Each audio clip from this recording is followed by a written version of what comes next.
జై కిసాన్, జై జవాన్, జై కిసాన్.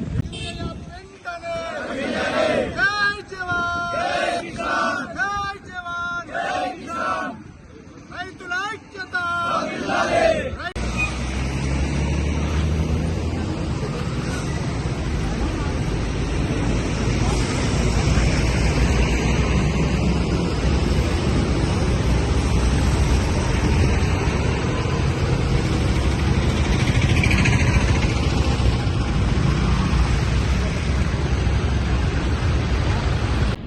మరి చేతగాని ముఖ్యమంత్రి రేవంత్ రెడ్డి గారు దేశంలోనే ఎక్కడ లేకుండా ఈ యూరియా యాపను పెట్టి మరి తెలంగాణ రైతాంగాన్ని నట్టేట ముస్తా ఉన్నాడు. కాబట్టి రైతాంగం తరఫున, తెలంగాణ రైతాంగం తరఫున, మేము బీఆర్ఎస్ పార్టీ తరఫున, రైతుల తరఫున డిమాండ్ చేస్తా ఉన్నాం.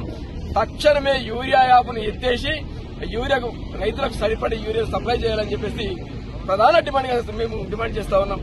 ఎందుకంటే దేశంలో ఉన్న ఏ రాష్ట్రంలో కూడా మరి యాప్ లేదు. యాప్తో చాలా మంది రైతులు ఇబ్బంది పడతా ఉన్నారు. చాలా మంది రైతులకు ఈ స్మార్ట్ ఫోన్స్ లేవు. స్మార్ట్ ఫోన్ లేని వాళ్ళు ఎలా చేసుకుంటారు? మరి అలాగే మహిళా మతాలకు చాలా మందికి అసలు ఈ యాప్ ఎట్లా బుక్ చేయాలో తెలియదు. ఓటీపీ చెప్పాలి. ఓటీపీ చెప్పితే ఈ రోజు మనం చూస్తాం క్రైమ్ ఎంత జరుగుతుంది, ఏం జరుగుతుందో కూడా తెలియదు. కాబట్టి ఈ బుద్ధి లేని ముఖ్యమంత్రి, ఈ బుద్ధి లేని కాంగ్రెస్ ప్రభుత్వం ఇప్పటికైనా కళ్లు తెరిచి ఖచ్చితంగా యూరియా యాప్ను ఎత్తేసి రైతాంగానికి సరిపడే యూరియా సప్లై చేయాలని చెప్పేసి కూడా చెప్తా ఉన్నాం. నిన్న ఇక్కడ ఉన్నటువంటి సునీల్ కుమార్ నాడు రైతాంగం గురించి తెలియదు, ఏమీ తెలియదు. ఆయన మాట్లాడుతూ ఉంటాడు. రైతులు ప్రభుత్వం దగ్గర యూరియా చాలా ఉంది, డబ్బులు కట్టి తింటాడు. ఇవాళ మేము ఇక్కడ నుంచి డిమాండ్ చేస్తా ఉన్నాం. మొత్తం మీకు ఎంత కావాలంటే డబ్బులు కట్టడానికి రెడీగా ఉన్నాం. మరి మీరు యూరియా సప్లై చేయడానికి సిద్ధంగా ఉన్నారా?